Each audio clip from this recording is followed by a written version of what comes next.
Пред колапс е судскиот спор кој Велес се обидува да го покрене против државата тужејќи ја оти дозволила 30 годишно загадување од топилницата.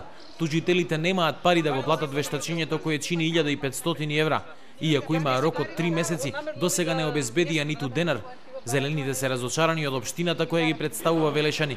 Велат дека таа треба да сноси најголем дел од судските трошоци. Импонира тоа што општина Велес во нас гледа рамноправни партнери во судскиот процес.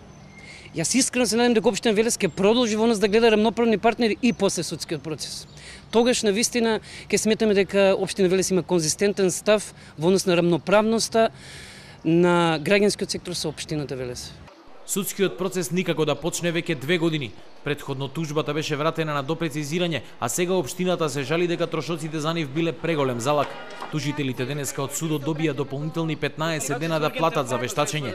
Невладините најавуваат дека ќе се обидат сами, без општината да ги обезбедат парите. Се плашиме дека доколку одиме со понатаму официјални барања за одобрување на средства од институциите, може заради нивните процедури гломазни да го пропуштиме и овој рок, што не би сакале да ни се случи.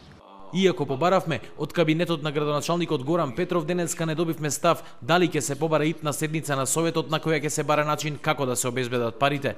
Топилницата веќе е продадена на нов газда, а општината од тоа инкасираше 50.000 евра во својата каса.